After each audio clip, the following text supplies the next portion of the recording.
welcome to Indigenous Voice. This program brings you the perspective of Indigenous people about what's going on this land here, and it's an honor to have with us today Nicole Bresser. Nicole is a Metis lawyer, and she is going to tell us today about Daniel decision. Hi, Nicole. Hi, thank you for having me here. Thanks. First of all, what is the case is regarding? So the case is a new Supreme Court of Canada decision. It was released in March of this year, and it's entitled Harry Daniels versus Canada, and it's mostly known as the Daniels decision now. And what this case was about was non-status Indians and Métis people were arguing that they wanted to be recognized under Section 9124 of the Canadian Constitution. Mm-hmm. Okay, and what is the outcome of the case right now? Well, what's really interesting about this case is there was three arguments that were put forward. The first was, one, the inclusion of Métis and non-status under Section 9124. The second was whether if Métis people and non-status people were recognized as Indians under Section 9124, that if they were owed a fiduciary duty by the federal government, and if there was a duty to consult then with them. So the outcome of this case was really wonderful. Is the Supreme Court of Canada said that yes, non-status Indians and Métis people fall within Section 9124 of the Canadian Constitution for that purpose. With regards to the other two comments about the fiduciary duty and the duty to consult, the court didn't say anything about that. They said that this is law that has already been determined, and we know this very much from the case law, so they didn't want to go into it. Basically, they said follow the previous case law, and which means that Aboriginal people, as Métis and non-status and First Nations, there is a duty to consult and a fiduciary duty by the federal government with those individuals, or collectives, I guess, yeah. Just before going further, I would like to know more about Harry Daniel. Would you tell us a little bit about Harry, just for all of us to be in the same level of knowledge here? Harry Daniels has become I guess, an icon within Métis communities. I didn't know him personally, but I know people who knew him said he was an amazing man. And back in 1999, he decided, along with a couple other people, that they wanted to bring this case forward. And originally it was actually brought forward as a non-status Indian case, and then the Métis were eventually added into this. Harry fought this case. It started in 1999, but it actually didn't appear in court until 2011. It then went to the Court of Appeal and then was heard by the Supreme Court of Canada in 2015, and it's just recently that we have this decision. Harry unfortunately passed away before this decision, but I think that he would be very honored to see the outcome of it.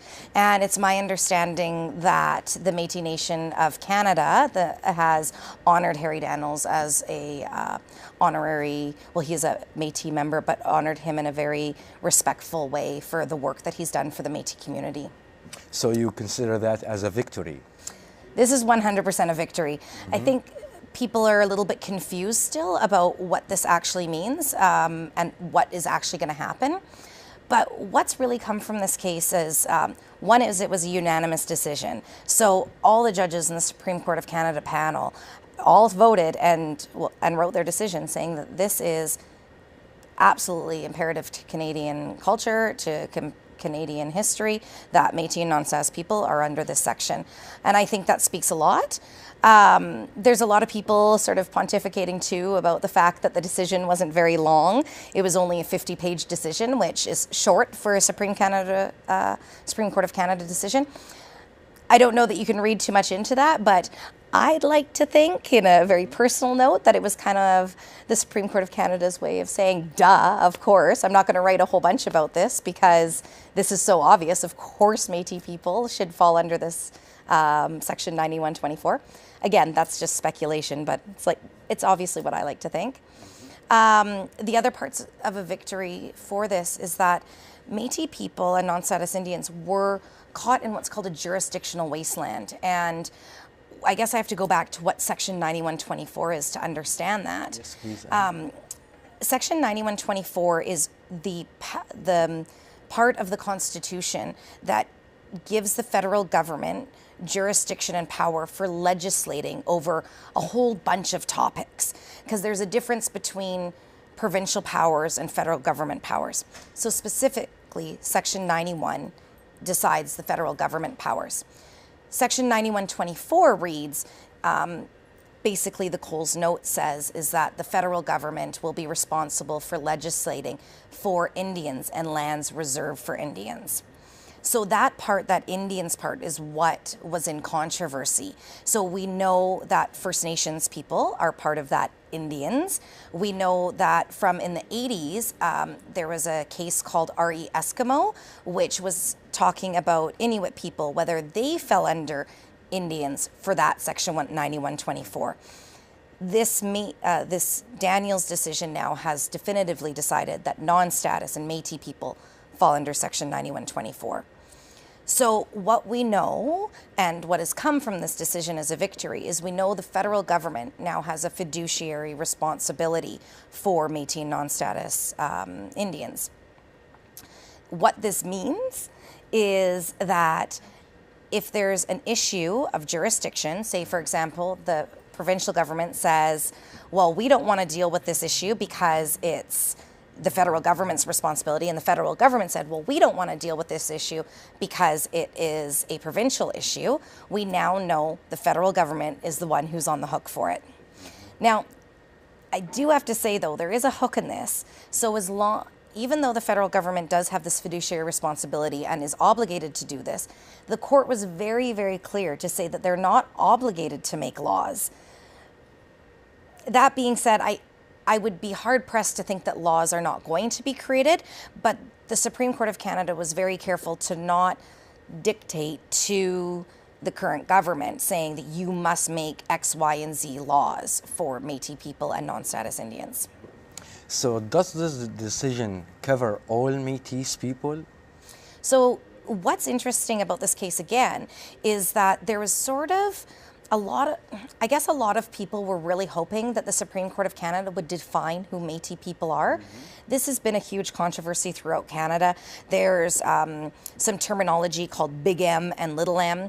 Big M means that you were from maybe a historic Métis community that most often is referred to as Red River Métis, although there are other communities. Little M Métis, on the other hand, is maybe someone who wasn't connected to a historic community but had mixed ancestry. And the court in this situation didn't want to define who Métis people were, but they did say that Canada has to acknowledge Canada has to acknowledge that there are many different types of Métis people. Just as there's many different types of First Nations people throughout Canada, we have, the Mohawk, the Cree, Ojibwe, and the list goes on. There should be an understanding that there is more than one specific type of Métis person. They did say that the community acceptance isn't necessary for Section 9124. And they went into detail about this because I believe the court was grappling with colonial practices that have ostracized Métis people from their community. So, for example, a person who may have been selected to go to residential school may have lost their culture as a result of that. Just because they're not connected to their community anymore doesn't make them any less Métis. So that community acceptance piece was not accepted in this decision. Now, I still think the court did say that it would be a case-by-case basis, so it limits anybody from saying that they're Métis. Your next-door neighbor who has no Aboriginal heritage whatsoever, they don't get to say that they're Métis now. There still is the idea that you have a connection to your culture, that you self-identify. All of these aspects, I believe, are still embedded, but it is clear that when it comes down only to Section 9124, that it is done by a case-by-case basis rather than making a global assessment of who Métis people are, and almost like a status system. There's a very clear definition of who is a status Indian. The court was very cautious in doing that, I believe, and so there is no status necessarily for Métis people that's been defined. So what are the implications of this decision on the Métis people? So I think one of the major implications is that jurisdictional wasteland that I was talking about. So now it's very clear that the federal government is responsible for Métis and non-status Indians. Where we will see this, where I could see this happening very soon is, for example, children who are in care. Normally, provincial government provides money for children who are in care, but for First Nations children, there is more additional funds that come from the federal government. Now, I believe the federal government will have to be responsible for looking at the children, the Métis children in care. There may be some other implications that come from this. We don't know yet. That's the thing. Is all we know is that we have a starting place, and that I'm a strong believer that Métis people need to actualize, to connect with their communities, to advocate, and to talk to their communities about what they want this to look like. Because I don't know that the federal government knows what to do with all of this information yet. It's so new, and it needs the Métis community to come forward and say, well, you know, now we have this decision. Here's what we need to be treated equally and within Canadian society, and for you to live up to your bargain, basically. Okay. We were talking before, and you mentioned RV Bowley. Would you tell me a little bit about that decision from the Supreme Court of Canada? Sure. The Powley decision is often getting mucked up with this Daniels decision. And Powley was a specific rights-based case on communally held rights. So it was an Ontario case that was about hunting moose. And a Métis community was successful in bringing forward a rights claim where the court found that that community had a traditional hunting right in that area. Now, that fell under Section 35 of the Constitution. Section 35 and Section 9124 are very, very different. Section 9124 is about jurisdiction and who has responsibility. Section 35 talks more about who is Aboriginal and who potentially has rights regarding their Aboriginality, I guess you could say. So Powley was very, very clear and set out a test on how a community would be able to actualize their Aboriginal rights. It's a very strict test. I wouldn't get into it because it'll bore everybody. There's many, many steps to it, but it is a very strict test. One of the main pieces is the community acceptance.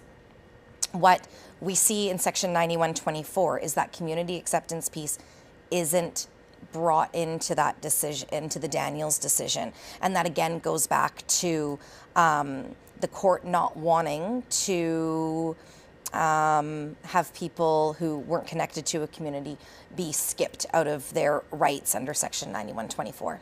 Okay. So does this decision change who has status under the Indian Act? No. And I need to tell everybody who's listening, no, no, no, no, no. Okay. So there is very strict rules of who has status under the Indian Act. Section 6 of the Indian Act is actually what details those rules. And the reason why First Nations people have certain rights that other Canadian citizens don't have is because it falls under the Indian Act. And so you have to be a status Indian, meeting a certain test to access those rights. Now, nothing has changed about this, that Métis people will have status under the Indian Act.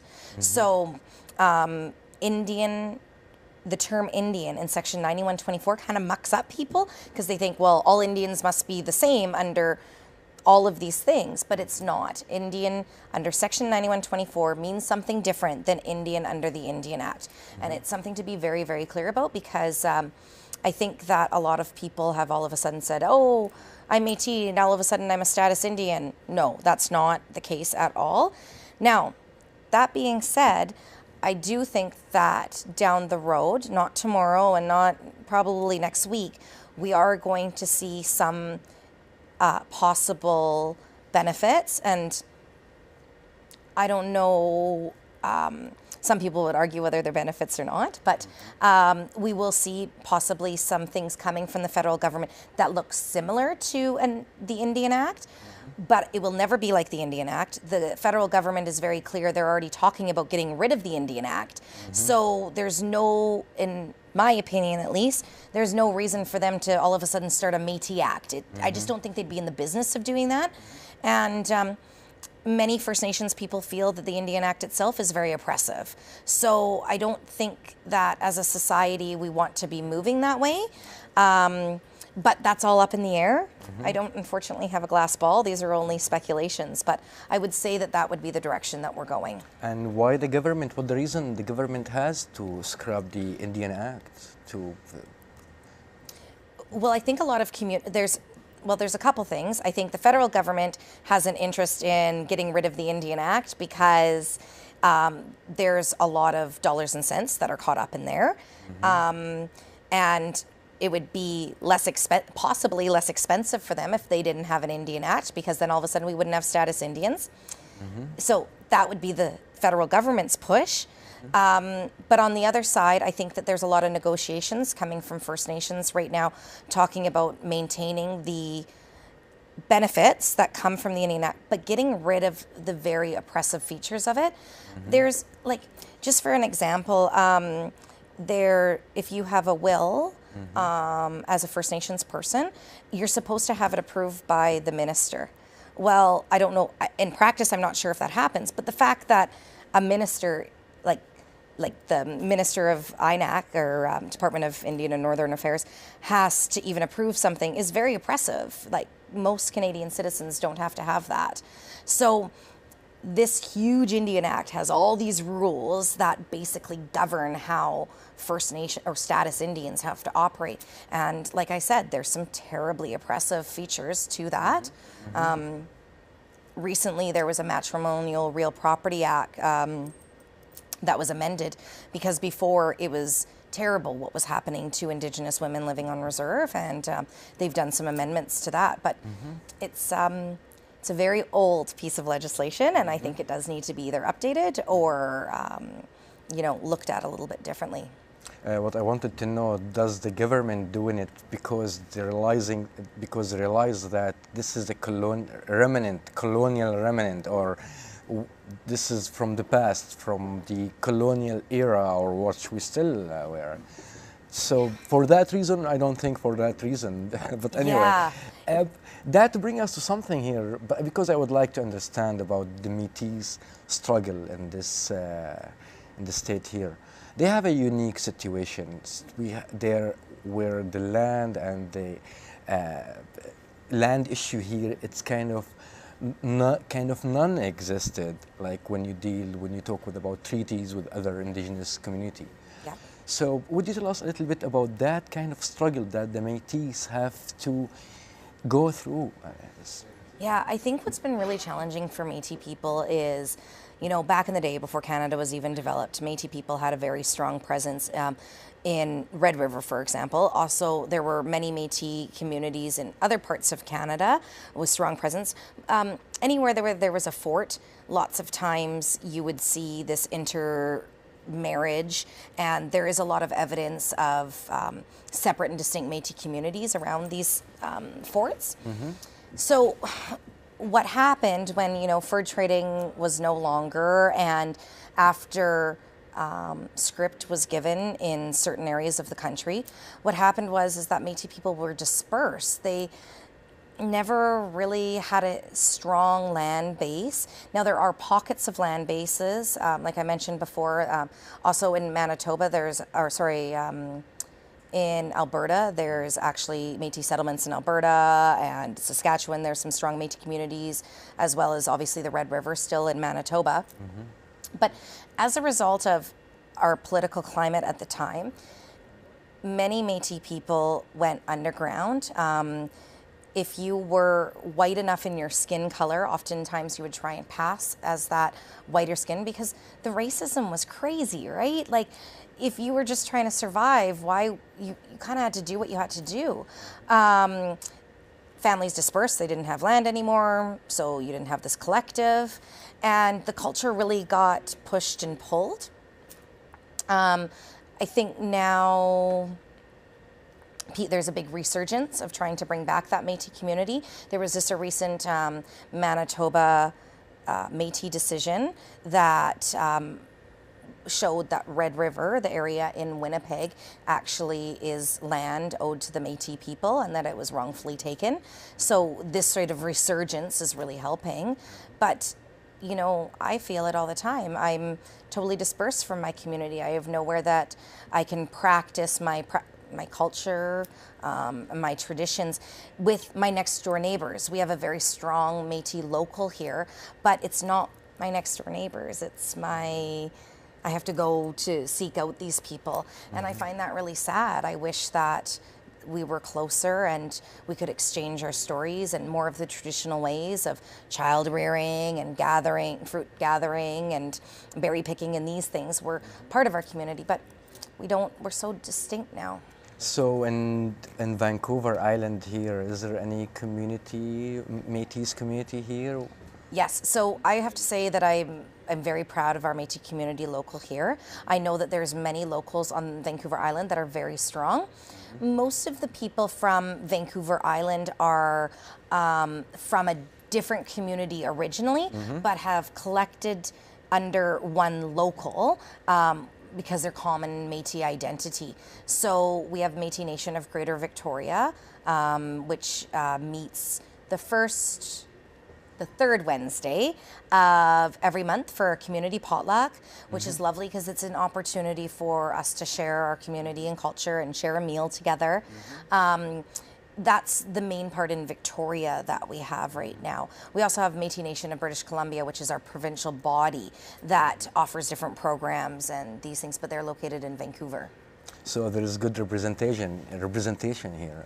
Yeah, it's definitely not, I'd say that we have a strong representation, but it's not like when you go to Winnipeg. My brother still lives in Winnipeg, so I go back there, where it's just very common. Like, you say to somebody that you're Métis and they're like, oh yeah, of course you're Métis. And you see Métis flags flying all the place, and there's jigging lessons all the time, and there's Michif lessons.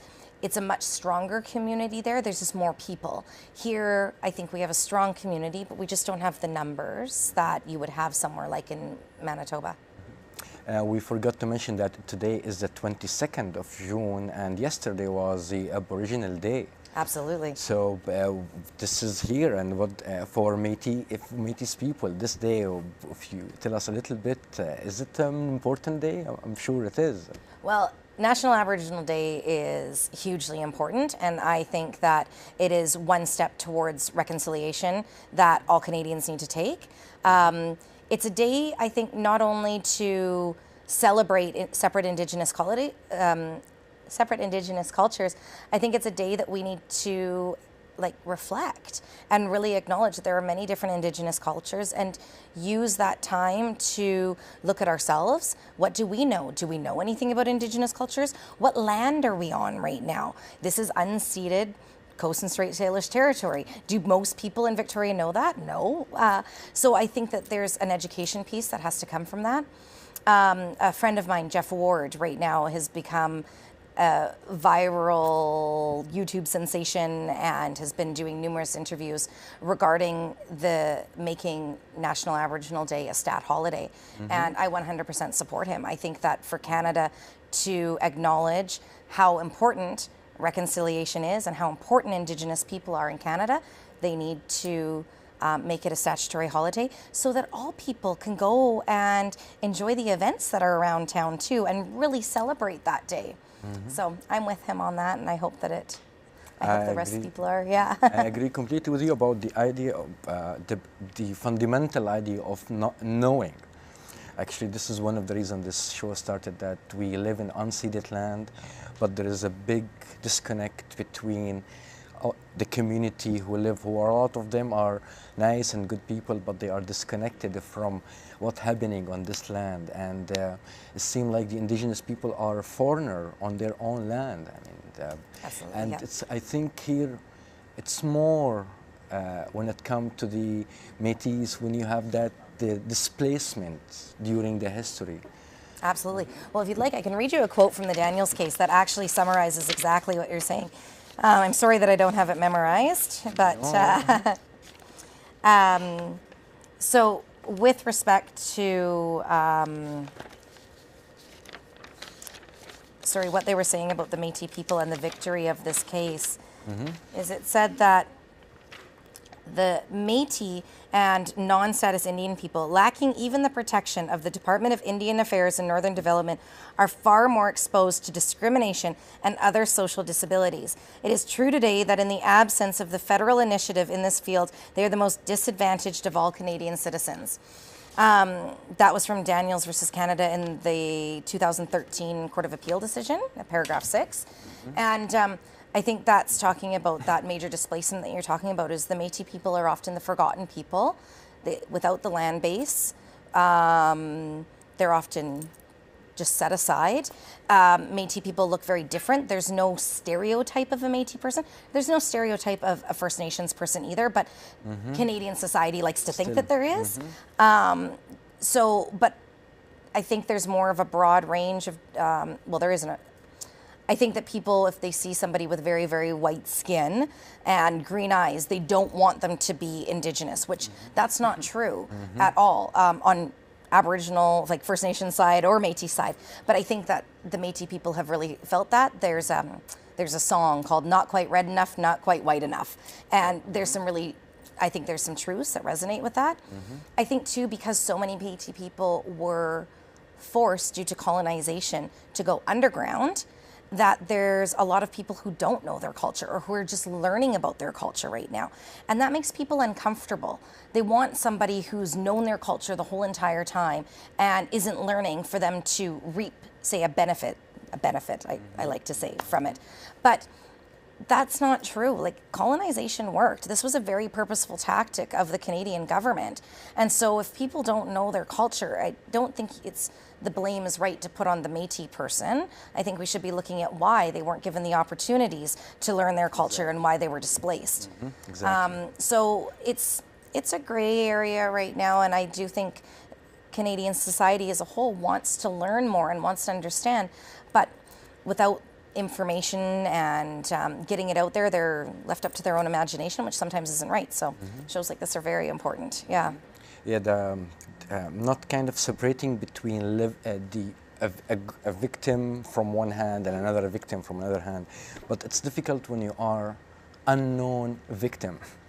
Yeah. There is already like certain group, let's say the Indigenous community, who known they are to be in a clear conflict or struggle against known colonial aspiration. But here you have that struggle, but it's the victim here is unknown, kind of. Well, and we didn't even know who we were supposed to fight against, because just until March we didn't know who had jurisdiction. So the moving Métis rights and Métis issues forward, we just didn't even have the tools in court to really do it yet. Now, that Powley decision that I referenced before was one tool, but this now, Section 9124, is another tool. But again, it's, you know, the law is a colonial tool in itself. And so I think that we're using those tools to move things forward, but that's the only we have to use that as well as become very strong in our community and know that there's our laws and our Indigenous ways of being that are equally as important, and really harness both of those sides. I believe any community would be so proud of smart, intelligent lawyer, and as a Métis person. When did you start working on this? I know it's a duty, and I know, believe you, that is a duty. But when did you start working on this community issue? So the Daniels decision landed our client, I think, about last summer, I'd say, maybe a little bit before. But as far as Métis rights go, this has been a passion of mine my whole life. Prior to becoming a lawyer, I worked for an organization called Métis Community Services, assisting children who are involved with foster care system. And then I went to the Aboriginal Child and Youth Mental Health team. And so I've always tried to practice my culture, to walk in a good way. And I believe it's a calling. My Métis community, I want to give back to them. I want to use my education and my knowledge and give back to them. So, yeah. Nicole, the time went so fast, but it seemed like there's a lot of things to talk later in the future about. Absolutely, So anytime. thanks a lot for joining us in this show, and thanks for watching this segment, and thanks for the volunteer and Shaw TV to make this show available.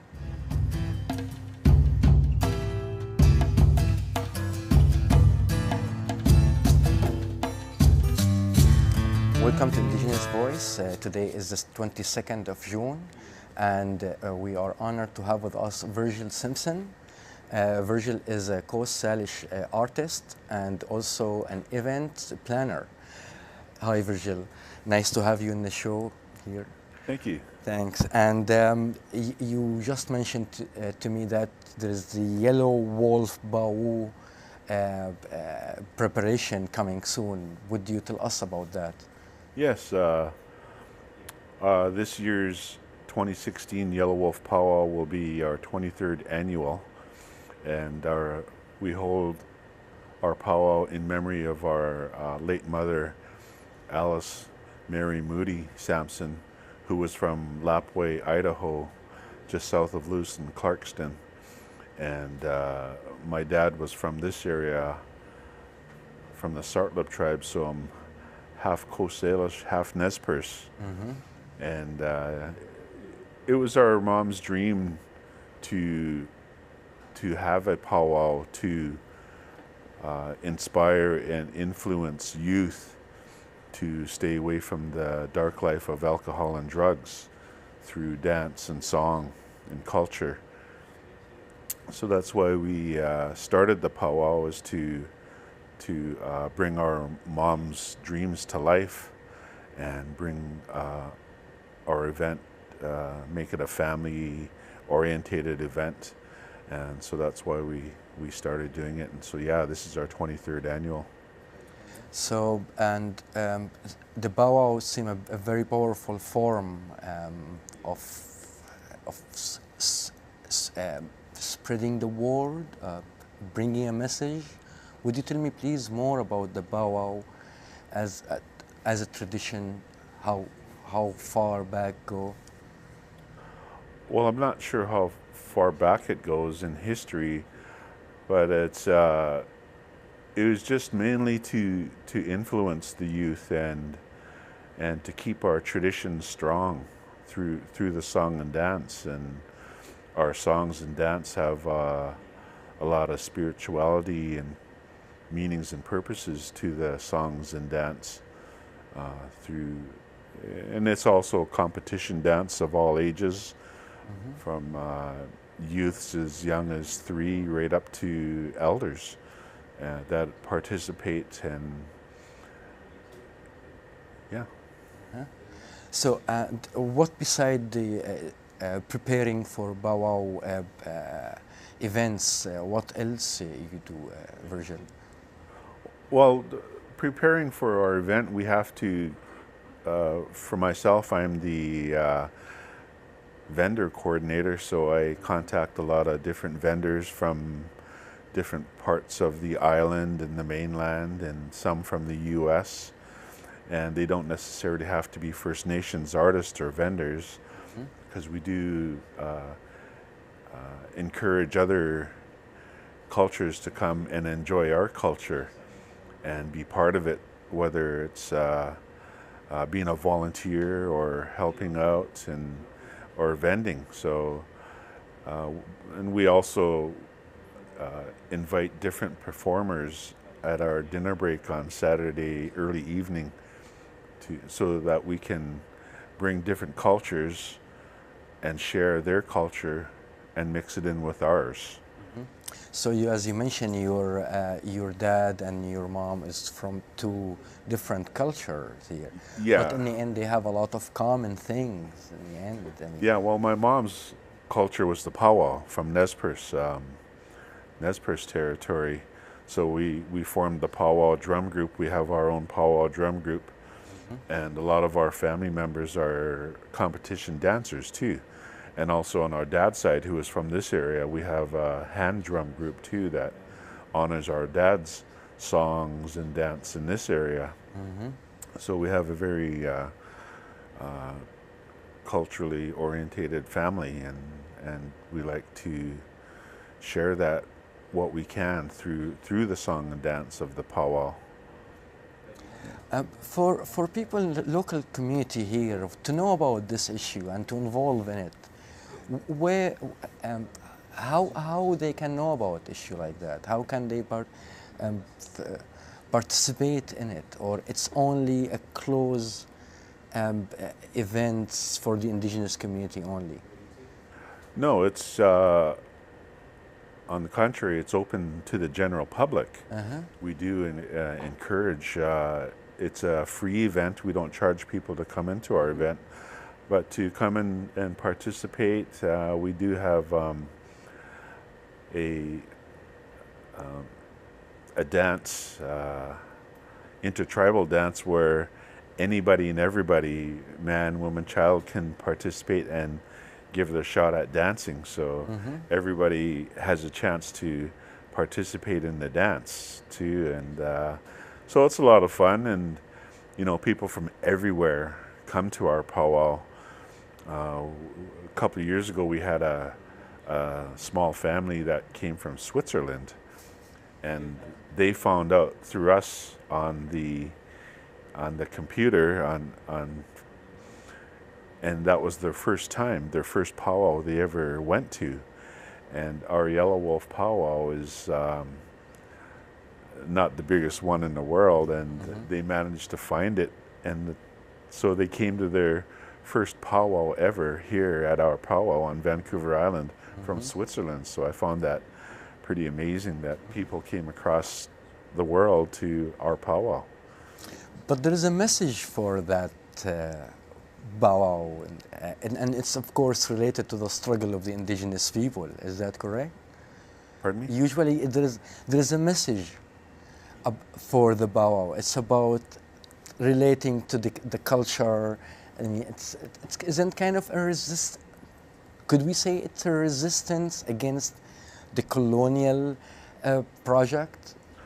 I don't think it's a resistance. It's more of just maintaining our culture and traditions through the song and dance. A lot of our cultures, whether from my mom's culture, which is Nez Perce, and Coast Salish, a lot of our beliefs and traditions has to do with the land, the sea, and the air, and all the things that the life forms that we honor through, whether it's artwork, song, and dance, all has to do with parts of the land, the sea, and or air. And that's when we share that and people come to our events, we encourage them to go talk to the dancers and talk to the drummers, stand next to the drums so you can actually feel it. And so we try to bring a better understanding of our culture and try to help other cultures understand our people, because we're in 2016 now and a lot of people still don't understand us. But there are changes coming. There are a lot of people, non-Indigenous people, that are reaching out to our culture to understand on our beliefs and our traditions. Actually, and that's why I called it as a resistance, because sometimes just to exist, sometimes it's just a form of existence. It's itself a resistance, because this culture here in the end, in conflict or in struggle with the main dominated culture, the colonial culture, the consumer culture, who come and use this land for resource. Started with fur, and now we see the gas and oil. So that kind of culture is completely different than the culture you're talking about. And by emphasizing on that, the culture of indigenous people, it's a resistance against that wave of colonialism. So, and yesterday, for example, we have the Aboriginal Day. Did you have any events? I'm sure you were busy yesterday.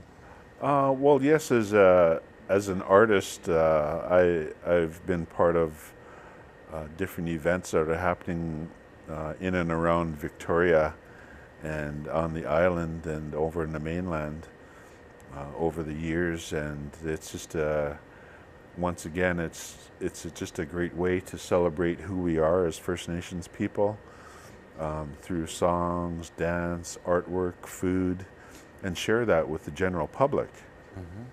And I've always believed that when you help people understand, and when they do understand, it takes away the fear.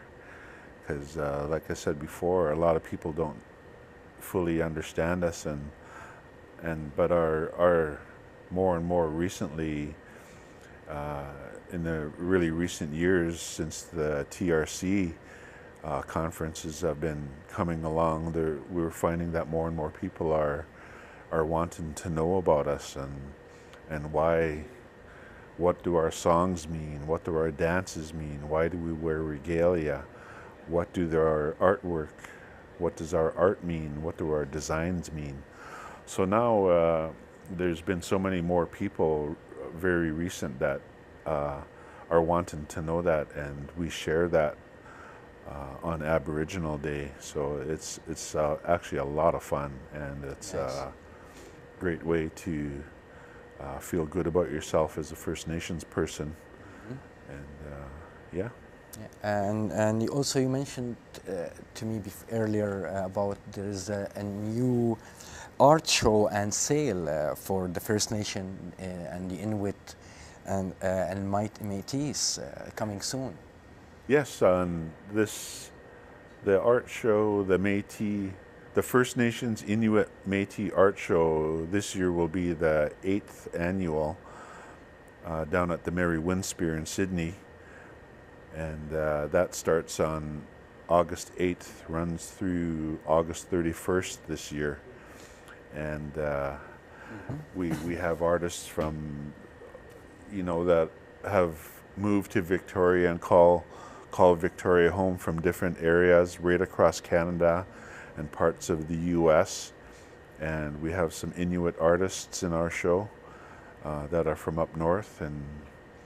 And yeah, this year is going to be exciting. I was talking with Executive Director Brad Edgett just yesterday, and we're having Buffy St. Marie at our grand opening on August 8th, so we're pretty excited about that. But once again, it's through the arts is a great way to find out, to learn about our people through the art world. The artists, we carry the history of our people and all the meanings and purposes of our designs that have to do with land, sea, and air. So it's a great learning way to, and plus purchase some beautiful artwork from local artists from near and far. Yeah. And I'm glad actually when talking here about First Nation, Inuit, and Métis. So this is a very talking about unity in the end. They all represent, it's an Indigenous people, and they should, as our show called here Indigenous Voice, it's always great to hear that all the Indigenous people in the end have one voice, work together, communicate together, because this is what we kind of, one of our problem lately, that Indigenous community are in buckets separate from each other, in spite of they are facing the same kind of struggle. And so it's great to see them cooperating and working together. Oh yeah, it's great. I'm really excited to be part of this art show. Part of the organizing committee. For that fact is, we're not only learning more and more about who we are, no matter which territory we're from, but we're learning from other nations like the Métis and the Inuits that are definitely part of our show. So it's a really great learning experience for everybody involved. So would you please remind us again, when is going to be the Yellow Wolf Pow Wow, and also for that show art, the show art the dates and the place? Okay, so the Yellow Wolf Pow Wow is our 23rd annual, which is on 800 Stellies Crossroad. This year will be on July 29th, 30th, and 31st on our local soccer field on the Tsartlip tribe. Okay. So it's open to the general public. It's no cost to get in. Dress, because it's always, we seem to get very good weather, really warm weather at that time of the year. So, and just come and enjoy the song and dance, the culture, the food, the artists, and have a great time. It's more and more people are coming to our powwow, and like I said, people from around the world are coming to our powwow. And it's a really family-orientated event, alcohol and drug-free, and once again, it's just another good place to learn about who we are. Now, historically, we know Idaho, it's not that far from here, but now we are talking about two different states. But historically, your father's side and your mother's side were related or in touch with each other during the history? Or like the movement between Canada and the US? You know, a lot of Indigenous community have that issue now because it's two different states now here we have. So historically, your mother's side and your father's side were in somehow connected? Well, we're not connected. I'm not sure what you mean by that, but I mean, for like now we have the physical border between Canada and the US. yeah.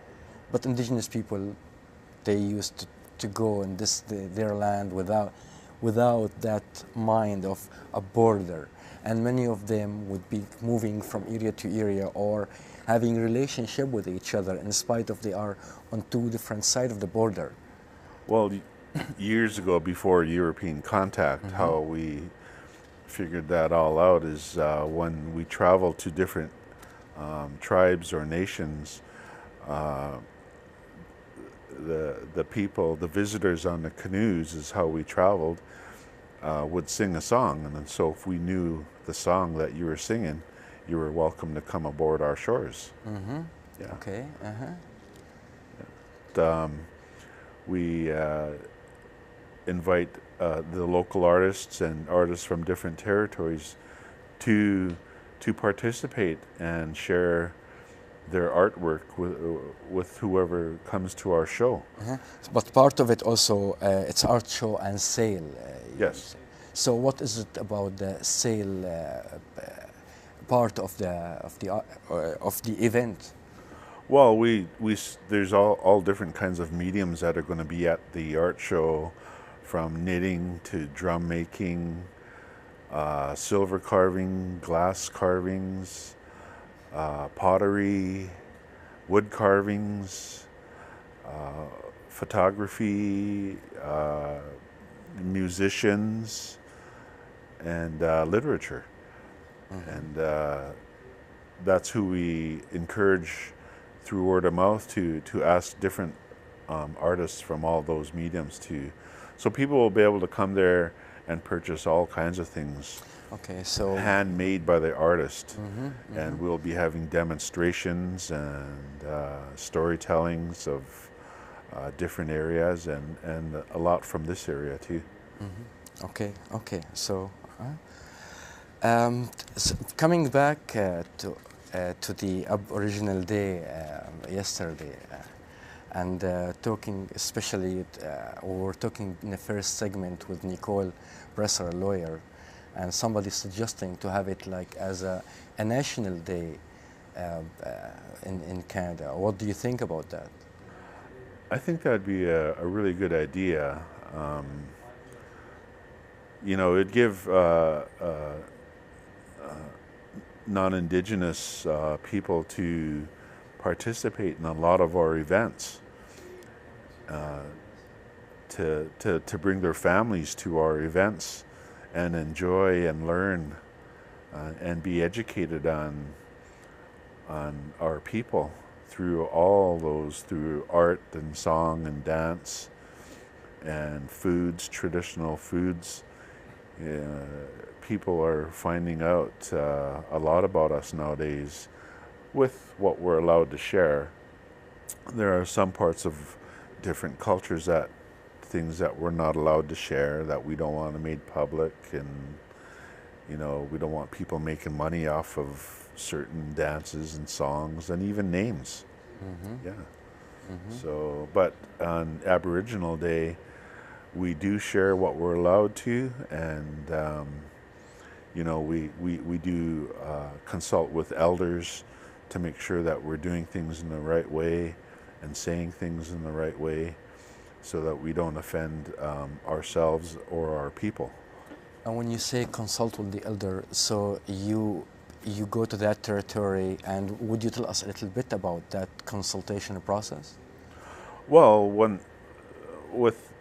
because mainly I live and do business in this area, and I'm part of a committee. I have to be careful that I don't cross any guidelines with our protocols on how we conduct ourselves and make sure we're doing things in the right way, because there are certain ceremonies that we can't have part of the art show, and it would cause quite the stir if we did things the wrong way. So I like to talk with elders of my family and other elder community members that know the protocols, just to make sure that we don't do anything to offend our own selves, and the Mary Winspear Center too. So we have to be very careful on making sure we do things right, for not only for ourselves, but because of the Mary Winspear, we don't want to cause a bad name for them, because that venue is a very classy venue for this art show, and we'd like to keep it that way. So these protocol, how for the community to be aware of these protocol, and like about this protocol, for example, some other who don't know about this protocol. So how can we spread the knowledge about these issues to others? Well, just come to our events, come and enjoy our events. Like I said, we do share what we're allowed to share. And I've always encouraged people to just approach some elders and start a talking relationship, and because our elders carry all the knowledge and wisdom of our people, and that's who I go to when I have questions and are not sure. So like I said, I talk with my older brothers and sisters and other community members to make sure. And that's, I believe, if anybody, Indigenous or non-Indigenous, want to know, I would say go talk to an elder, because they definitely carry the knowledge and wisdom of our people. But of course, they don't like to give them a call. No, go and knock on the door and face to face. Is that correct? Yeah, that's just the way our people are. I don't know a whole lot of elders that are on the computer or Facebook or anything like that. We've always liked to do things face to face, and it's very just the right way to do it, in person. So we actually know we can talk to each other face to face, and yeah. I'm glad I'm talking with you, Virgil, face to face, and our time for this segment is almost done. So thanks a lot for coming for the show. Oh, you're welcome. Thanks, and I'm sure we'll have more in the future, more to talk about the same issue. Thanks for watching this show, Indigenous Voice, and thanks again for our volunteer and Shaw TV to make this show available. Have a nice day.